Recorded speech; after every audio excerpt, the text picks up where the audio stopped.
Ya a esa hora de la mañana del 27 de enero de 1923, se presentía en Buenos Aires que la jornada iba a ser muy calurosa. El hombre rubio tomó el tranvía en el centro y se había bajado en Plaza Italia en busca de la calle Fitzroy.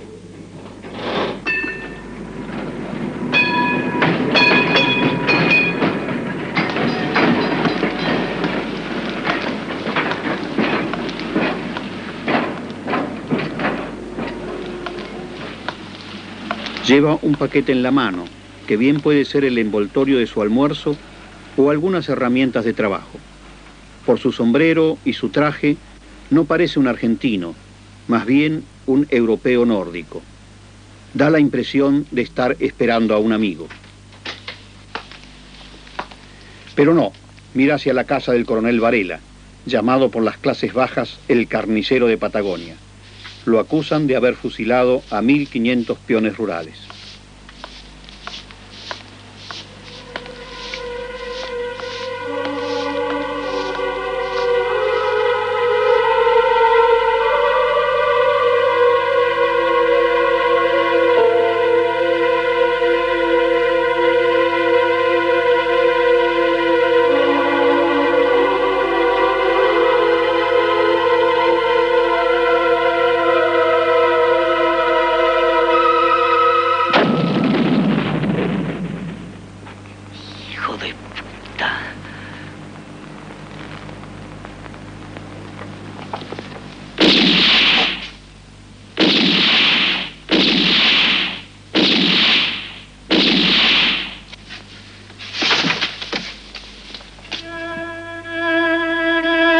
Como autor del atentado fue detenido el alemán Kurt Gustav Wilkens. Así comienza el segundo capítulo de una historia de sangre y violencia. Una historia de ángeles y demonios. De ángeles que se convirtieron en demonios y de demonios que se convirtieron en víctimas.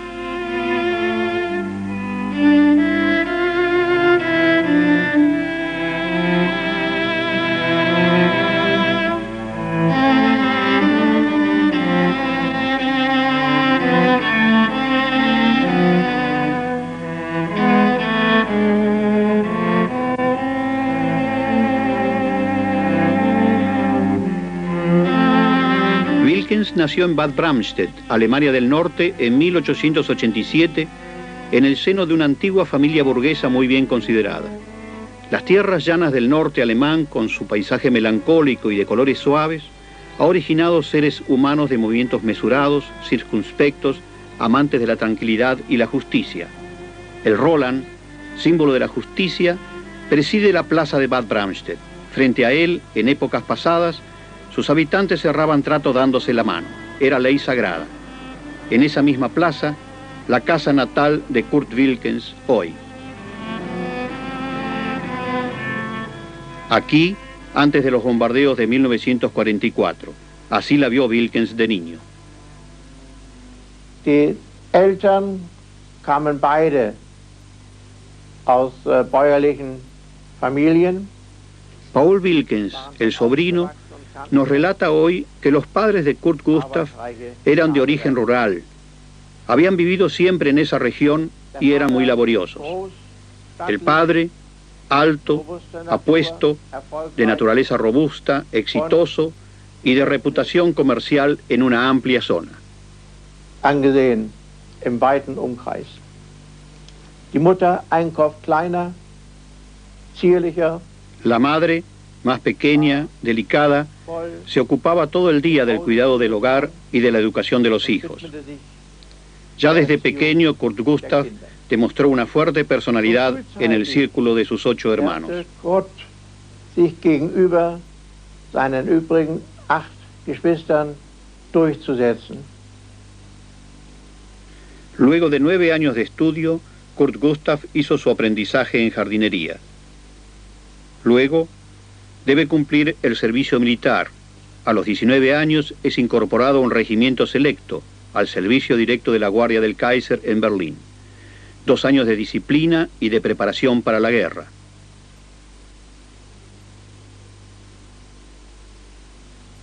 Prusia era el modelo militarista por excelencia, y las armas de Krupp, Mauser y Loeb eran las más codiciadas en el mercado internacional.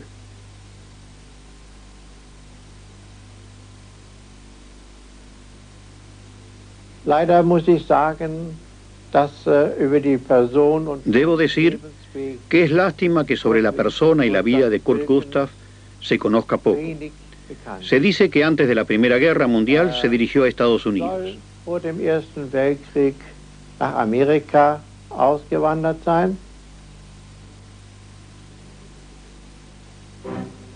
En efecto, cumplido su servicio militar, Kurt quiere conocer mundo, como muchos jóvenes de su generación. En Estados Unidos se une a grupos de suecos, daneses, noruegos y alemanes que llevaban una vida de bohemia y contacto con la naturaleza, tan bien descrita por el escritor Knut Hamsun en Días de Vagabundo. Para vivir, trabajaban en el campo.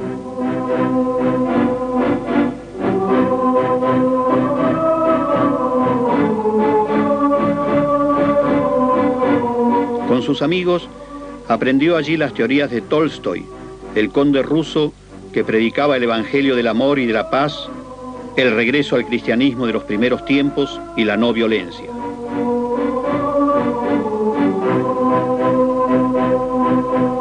Kurt Gustav Wilkens, el ex soldado de la Guardia del Kaiser, se había convertido en pacifista a ultranza que rechazaba la explotación del hombre por el hombre. Cuando Wilkens trabajó en una fábrica de pescado, realizó su primer acto de resistencia pacífica y tuvo su primer conflicto con las autoridades de Estados Unidos. En esa fábrica se trabajaban 2 calidades de conserva en 2 envases diferentes. Las mejores partes se ponían en envases de lujo y se destinaban a los almacenes de la burguesía. Los restos, en envases ordinarios, se destinaban a los barrios obreros. Wilkens convenció a sus compañeros de trabajo y se procedió al revés. Se envasaban las partes de inferior calidad en los envases de lujo y las partes seleccionadas iban a los almacenes proletarios en envases baratos.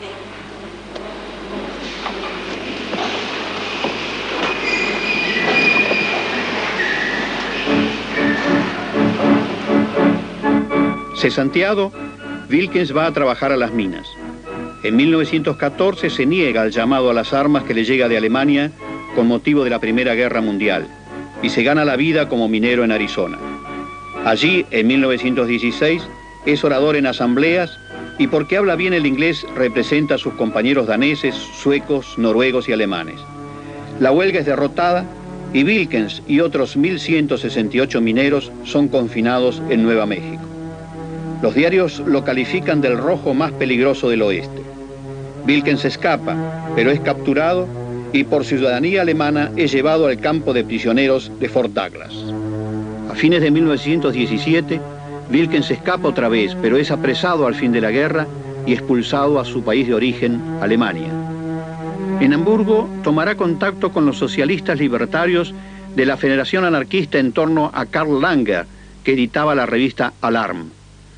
Sus compañeros hamburgueses le hablan de la Argentina. En ese país hay un amplio movimiento de obreros anarquistas. Además, regiones paradisíacas como la Patagonia. Regresa a su pueblo natal. En esos días fallece su madre. Resuelve renunciar a su herencia en favor de sus hermanos por valor de 20.000 marcos oro. En ese sentido, deja poder a nombre de su hermano Max. una actitud digna de su maestro León Tolstoy.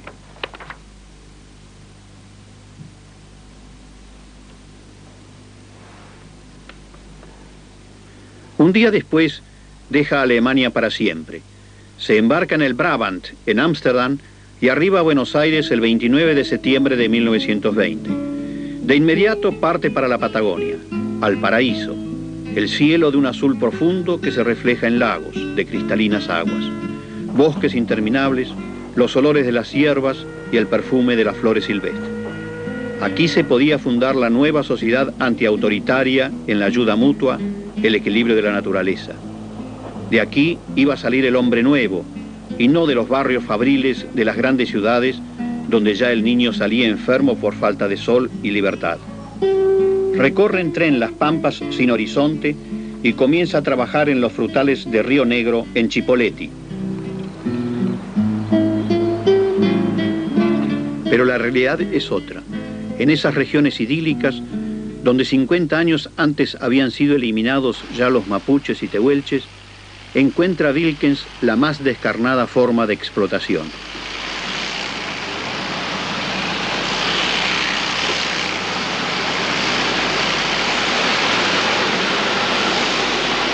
La tierra pertenece en su mayor parte a latifundistas europeos, en gran parte británicos, que eran dueños y señores de haciendas y de hombres. Posesiones de más de 200.000 hectáreas administradas desde Londres y servidas por peones chilenos que aguantan callados un sistema medieval. La riqueza fundamental son millones de ovejas, cuya lana va en casi su totalidad a las fábricas textiles de Manchester.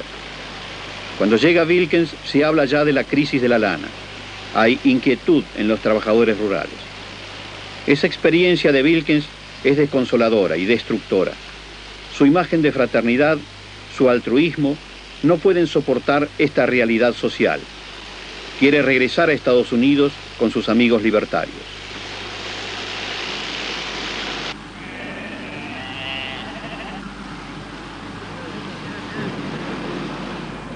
Vuelve a Buenos Aires, pero en el Café La Brasileña ocurrirá algo que cambiará su vida. Se le acerca un desconocido quien se presenta como un compañero de ideas. Comienzan una larga conversación. El desconocido le hace preguntas. Wilkens le relata su vida en Estados Unidos y sus luchas como sindicalista. El que dice ser compañero lo invita a ir a su casa para mostrarle unos libros. Wilkens accede. Pero la casa resulta ser la comisaría 16 y el compañero, el agente número 838 de la policía política, Mauricio Gutmann. Wilkens es detenido y prontuariado. El director de Migraciones ordena su expulsión del país. Los libertarios de Buenos Aires inician su defensa. Demuestran que durante su estada en la Argentina, Wilkens ha trabajado siempre. La justicia falla a favor de Wilkens, ordena su libertad y condena al director de Migraciones a 1.000 pesos de multa.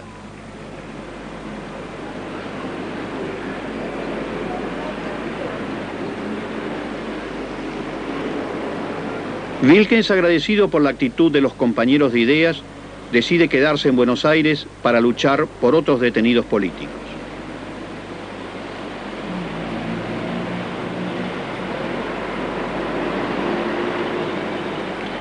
Concurrirá a la Fora, la organización obrera anarquista. En ese local, Wilkens hará buenos amigos. 70 años después, escuchemos a 3 de ellos: Luis Oneto, Emilio Uriondo y Humberto Correale. Por Wilkens, casualmente yo pertenecía al gremio de lavadores de autos, que estaba muy organizado, ¿no?, en ese tiempo. Y él también estaba en ese gremio, estaba trabajando de lavador de coches, porque había venido del interior, ¿no? Pero enseguida se vinculó con los compañeros de la Fora. Él trabajaba en la calle Soler, en el viejo Palermo, ¿no? más allá de la rural, ¿no? Pero yo no trabajaba en ese garaje, trabajaba en otro. Entonces, él empezaba su trabajo a eso de las 12 de la noche y lo dejaba. Nosotros los lavadores de autos lavábamos 8 vehículos.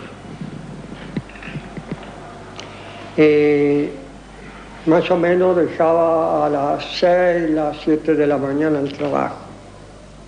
Yo lo conocí en el lugar de la Fora, que estaba ahora no me acuerdo de la calle, en el centro de la ciudad.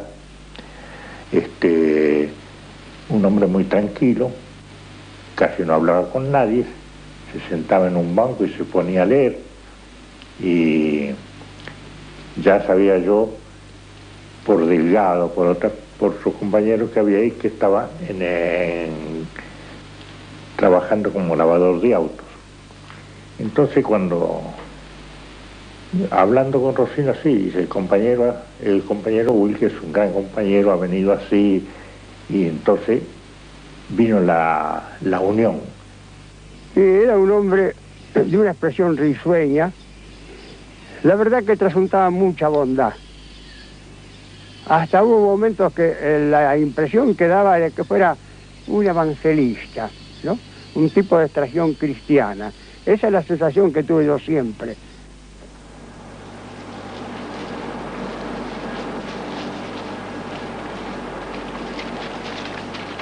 En el otoño de 1921, de la Patagonia comenzaron a llegar las noticias de la inquietud de los obreros rurales. Sus dirigentes eran españoles, polacos, argentinos, alemanes, pero la gran masa huelguista era chilena, los parias de la tierra.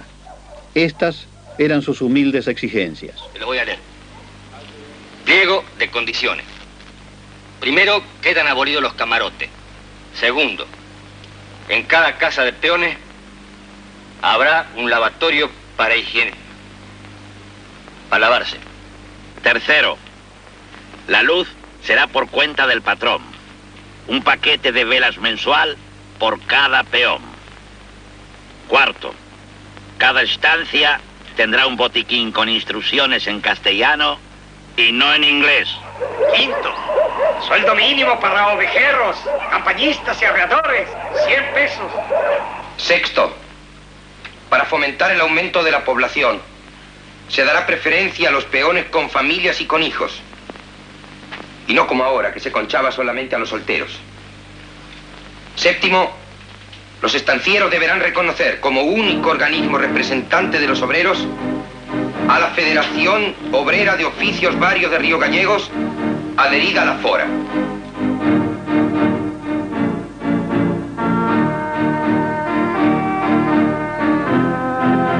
Los latifundistas rechazan el pedido y los peones declaran la huelga general. Se organizan columnas a caballo, se toman rehenes a los administradores de las estancias. Se paraliza el territorio de Santa Cruz desde el estrecho de Magallanes hasta el límite con Chubut. Se inician los primeros tiroteos. La policía y los cuerpos de autodefensa de los estancieros combaten a los huelguistas. Caen los dirigentes obreros Zacarías Gracián y Ramón Outerelio. La situación se agrava.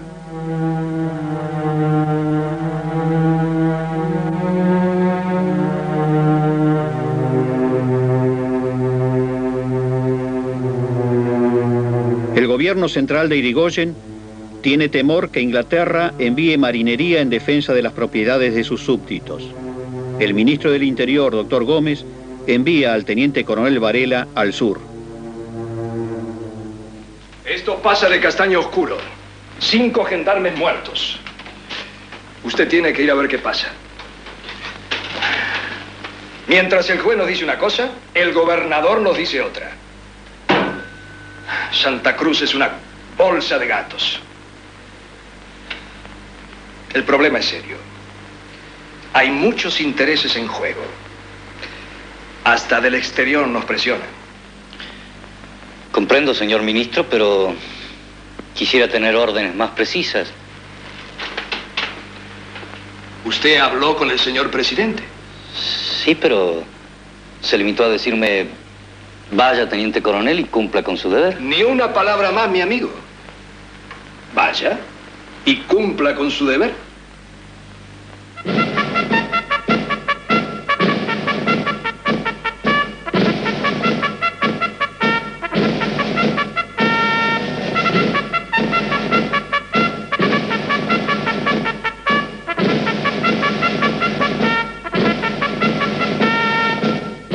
Un buen equipado regimiento con ametralladoras viaja a Santa Cruz.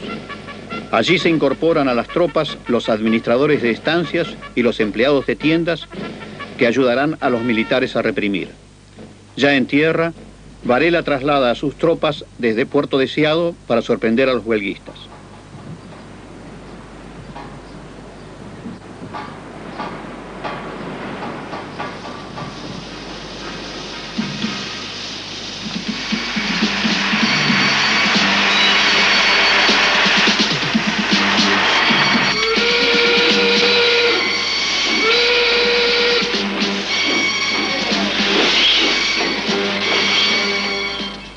El comandante Varela aplica entonces un método fuera de toda norma ética.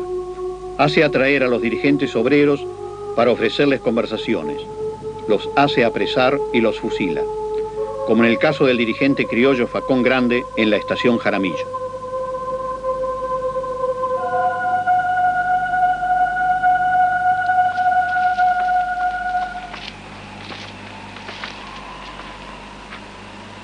Deténganlo.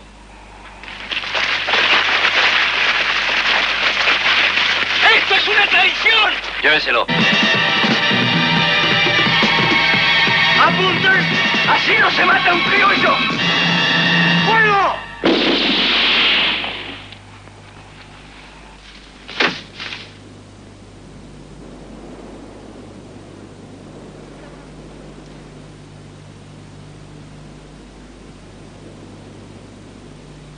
El mismo lugar, 70 años después, el estanciero Baldomero Cimadevilla, propietario de las tierras y exintendente de Puerto Deseado, nos relata. Bueno, sobre esto yo le puedo narrar todo lo que me contaba mi padre, que él vivió todos estos momentos, que de lo que sucedió acá, que fue el sitio donde han enterrado y fusilado a varios gente de los que consideraban revoltosos en ese momento. Entre ellos está acá Facón Grande, y hay otra gente que yo no recuerdo, porque todo esto fue una narración que me hizo mi padre. Me decía, pará en ese sitio que es el Cañadón de los Muertos, que ahí están los que fusilaron las tropas de Varela, que estaban en Jaramillo. Y siempre recorriendo la zona, siempre ese lugar fue regionalmente llamado el Cañadón de los Muertos, que está distante Jaramillo aproximadamente 1000 metros, ahora 800 metros. Y hay justo una huella vecinal que en aquella época iba a una estancia donde ellos llevaban a los presos, los colocaban en carros y los traían acá, les hacían cavar la fosa y después los fusilaban. Hubo casos, por ejemplo, gente conocida de mi padre que los habían denunciado, sobre todo eran las grandes estancias que estaban los ingleses, y acá no había 2 o 3 estancias, entonces los denunciaban directamente, sin previo juicio, le decían al jefe Varela, fulano de tal quiso hacer tal cosa, y bueno, y automáticamente lo fusilaban. Una vez apresados los dirigentes, los huelguistas se entregaban creyendo que a ellos no les iba a pasar nada. Pero aquellos que eran señalados por los patrones como activistas o díscolos fueron fusilados. Antes de la ejecución eran castigados bárbaramente para que los sobrevivientes aprendieran la lección. La estancia Mata Grande de la familia Patterson, escoceses, fue la única incendiada por los huelguistas. Este hecho fue aprovechado por la gran prensa de Buenos Aires para hacer aparecer a los peones rurales como incendiarios y subversivos.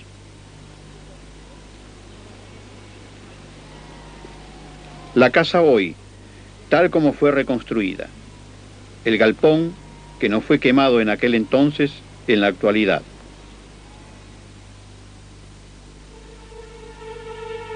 Sin ningún basamento legal, Ya que en la Argentina no existía la pena de muerte, se fusiló día a día centenares de trabajadores del campo. En las estancias San José, 108, Tres Cerros, 80, El Cerrito, 18, Bella Vista, 40, Corpen, 320, La Alianza, 120, Casterán, 53. Las víctimas son arrojadas a tumbas masivas o quemadas. Se ejercía el derecho de botín y a los condenados se los despojaba, antes de ejecutarlos, del poco dinero que poseían y de sus caballos. En la estancia La Anita se fusiló a 440 trabajadores. A los europeos y argentinos se los ejecutó con pelotón de fusilamiento, pero para ahorrar balas, a los chilenos, los oficiales y suboficiales los remataban de un tiro en la cabeza. Eran considerados seres de segunda categoría.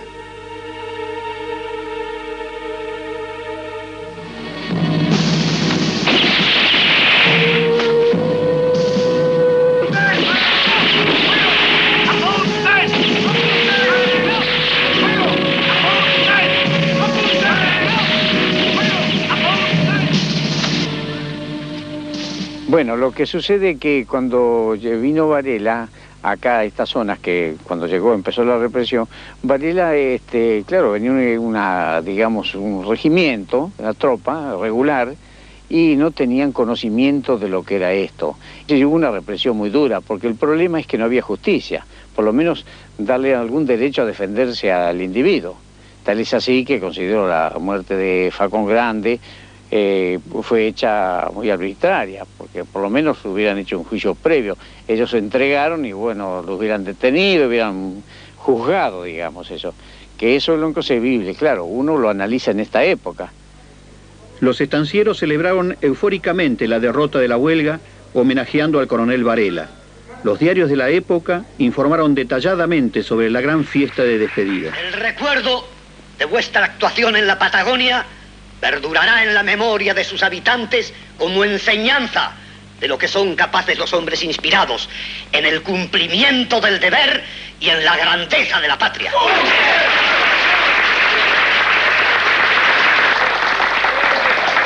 Amigos! For he's a jolly good fellow, for he's a jolly good fellow, for he's a jolly good fellow.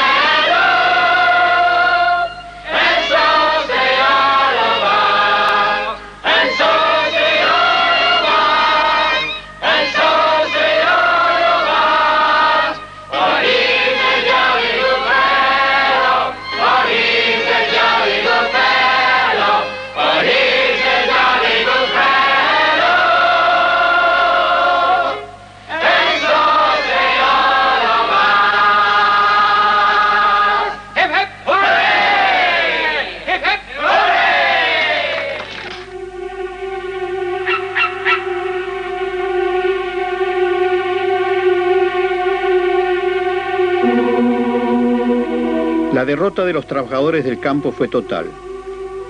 Sus locales fueron destruidos, sus imprentas robadas, sus bibliotecas quemadas. Las tumbas masivas quedaron sin cruces. Nadie se atrevió siquiera a señalarlas. Durante más de medio siglo no se volvió a discutir más ningún convenio laboral. La masacre se borró de la memoria histórica. Solo los peones chilenos, en los fogones de la noche, hablan en voz baja de la tragedia.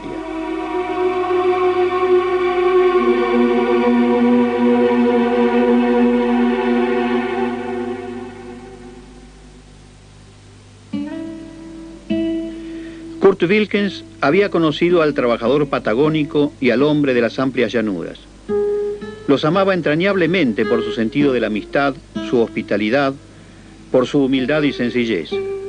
Lo habían llamado cariñosamente gringo y habían compartido con él lo poco que tenían. Wilkens fue conmocionado por las noticias de los fusilamientos de los trabajadores rurales. El extranjero no podía sufrir injusticias.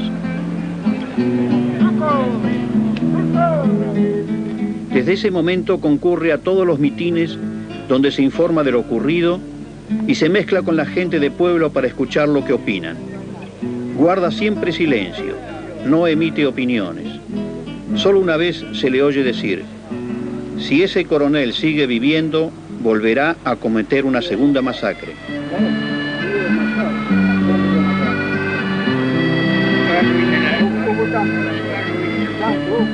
En ese ser tan evangélico, tan tolstoyano, tan ascético que se avergonzaba a sí mismo como ser humano por los crímenes de Varela, se forma la imagen del ángel con la espada de fuego.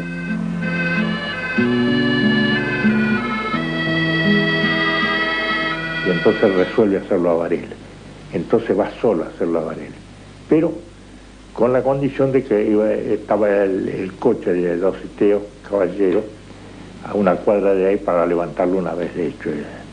Pero resultó el hecho, ya se sabe cómo fue, que él fue con una granada que había preparado Vázquez, porque Vázquez era el que sabía cómo se preparaba eso, ¿no? Cómo hacía la mezcla, cómo hacía todo, y entonces se resolvió irla a probar antes. Él quería que Vázquez quería que probara y que él viera. Entonces se fue al kilo 5, que iba Vázquez, yo y Vilque. Entonces se tiró la granada ahí desde arriba del puente, y bueno, era de noche. Entonces al día siguiente fue Vilque a ver el efecto que hacía eso ahí. Entonces él quedó conforme con el efecto. Don Emilio Uriondo, el único sobreviviente de los que dieron el arma y el explosivo a Wilkens. Sufrió años de prisión en el penal de Tierra de Fuego, la Siberia argentina. En 1928, por la ejecución de Sacco y Vanzetti, hizo volar la embajada de Estados Unidos con dinamita.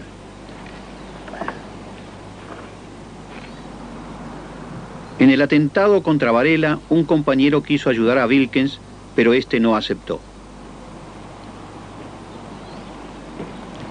Él decía que para una persona no hace falta dos personas. Eso es lo que le dijo a Ateo. Cuando Ateo quiso intervenir en un hecho, le dijo, no, compañero, para una persona, una sola persona. Usted está ahí.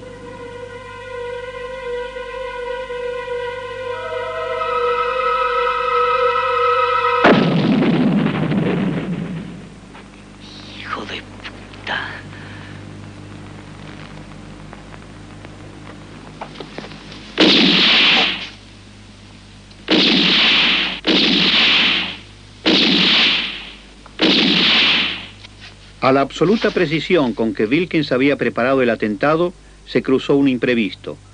Cuando arrojó la bomba, se aproximó la niña María Antonia Palazzo, de 10 años. Wilkens la cubrió con su cuerpo y recibió así el impacto de esquirlas que le fracturaron la pierna izquierda.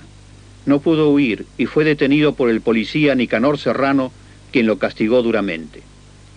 Ante la policía, Wilkens es muy parco, solo dice, he vengado a mis hermanos, acto individual, único autor, fabriqué la bomba sin ayuda. La habitación de Wilkens es allanada. Poco es lo que hallan, algunos humildes muebles y libros en alemán que la policía, para comprometer más al acusado, dirá que están en idioma ruso. Un cuadro con el retrato de León Tolstoy es destrozado a patadas para ver si en el mismo hay mensajes subversivos.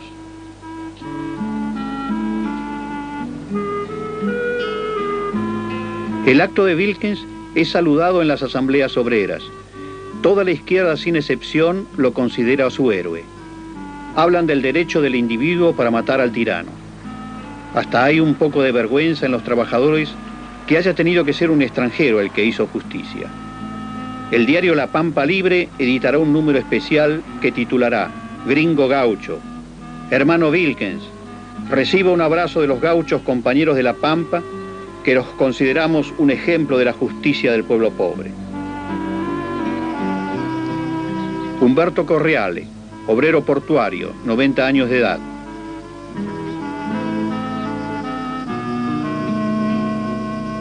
...70 años de lucha por la utopía del anarquismo no violento. Para salvar al rebaño hay que matar al lobo. Y esa frase de matar al lobo para salvar al rebaño prendió a mucha gente joven como yo, pero mucha gente, y algunos que no eran jóvenes, ¿no? En realidad no quedaba otra alternativa, porque se corría el riesgo de que esos lobos repitieran la hazaña, ¿no? Esto puede parecer un poco, qué sé yo, un poco pueril, pero el hecho es que históricamente el fenómeno se daba así. Y entonces reivindicamos el hecho del Kurt Wilkens. Sí, directamente al lobo, sin hacer víctimas inocentes. Y un hecho que se justificaría plenamente a través de todas las hazañas y monstruosidades cometidas por el lobo.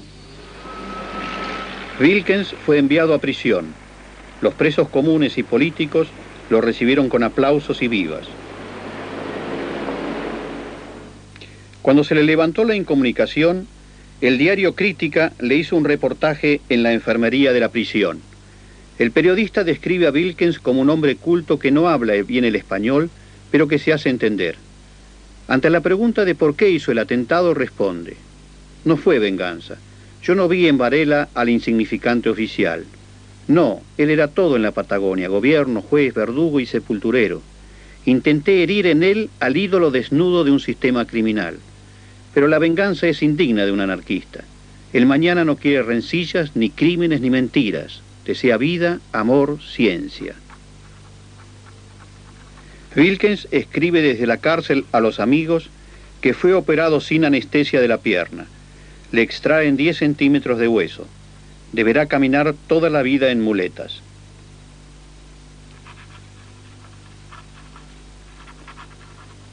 Por último, pide libros en alemán: Tolstoy, Anatole France, Büchner, Dostoyevsky y los teóricos del anarquismo.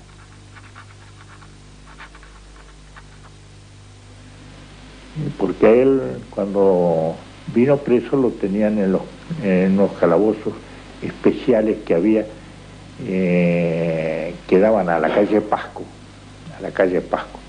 y entonces era la pared que daban a esa calle, y entonces era fácil hacer volar eso, hacer un boquete para sacarlo. Entonces Rosina le pasó, o sea, él estaba todavía ahí, pero le alcanzaban todas las cosas que se llevaba, y le llevó una caja de dulce membrillo. Y como esa caja de dulce membrillo similar a la dinamita, toda acomodada ahí y con una capa de esa. Entonces la revisan así, pasa el dulce membrillo. Pero no se hace.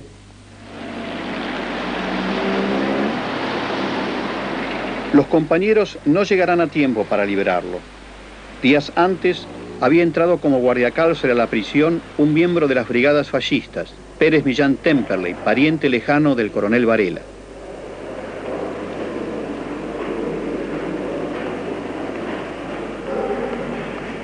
A medianoche del 16 de junio de 1923, entra como custodia del pabellón donde está Wilkens. Este duerme. Se aproxima y con su fusil lo despierta. ¿Eres Wilkens?, le pregunta. El preso responde semidormido: sí. Y ahí Temperley dispara con su arma en el pecho del indefenso. Wilkens morirá horas después. La indignación por el asesinato de Wilkens fue general.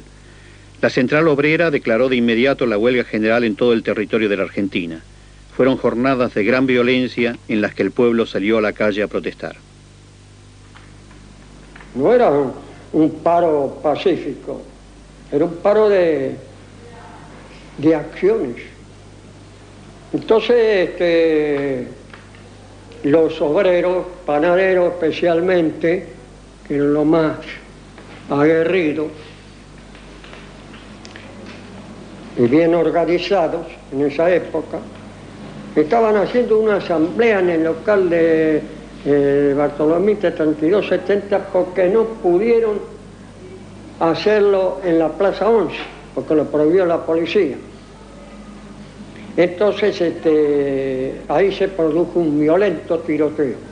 La gendarmería atacó, eran todos cosacos armados con fusiles. Y hubo muertos y heridos.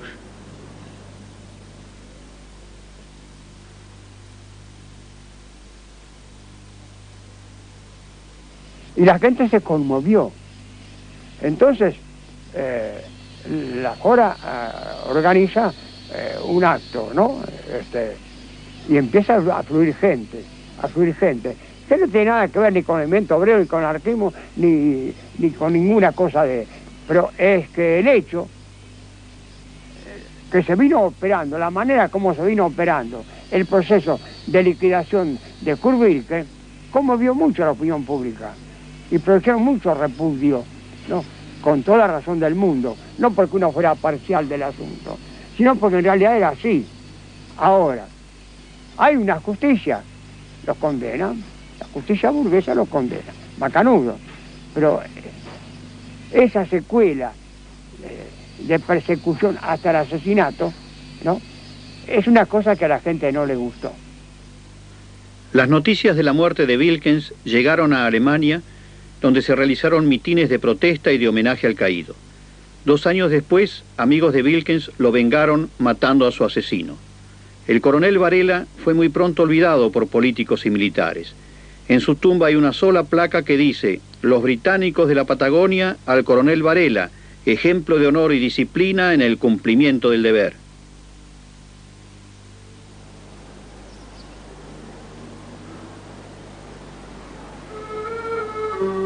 En cambio, por Wilkens se escribieron decenas de poesías, se editaron miles de folletos con su biografía. Los padres proletarios ponían a sus hijos recién nacidos el nombre extranjero de Kurt Gustav. Las canciones populares de recuerdo al extranjero florecieron en los labios de las costureritas, de las muchachas fabriqueras y por sobre todo de los payadores. Los cantores populares en los suburbios de las ciudades y en las lejanías patagónicas recordaban al extranjero que hizo justicia por la muerte de tantos modestos peones de campo. Un cerro que emerge en las inmensidades de la interminable estepa lleva el nombre de Kurt Gustav Wilkens, bautizado por los peones chilenos, los más humildes de los humildes. Vengo a saludar a un mártir,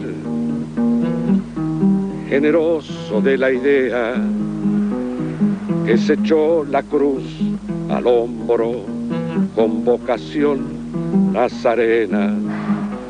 Wilkens, como un nuevo Cristo, cruza la criolla Judea hacia el Calvario de Ushuaia, Gólgota de tu tragedia.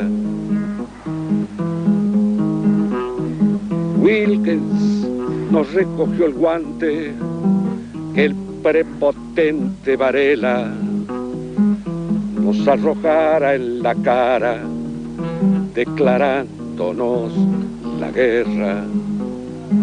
¿Quién no conoce la historia de la jornada sangrienta que enlutó la Patagonia con la gran masacre obrera? Wilkens no es una venganza, es el fruto, es la cosecha de quien sembró tiranías para recoger violencias. Él obró por la justicia más hermosa de la tierra, el amor a sus hermanos de dolor y de miseria.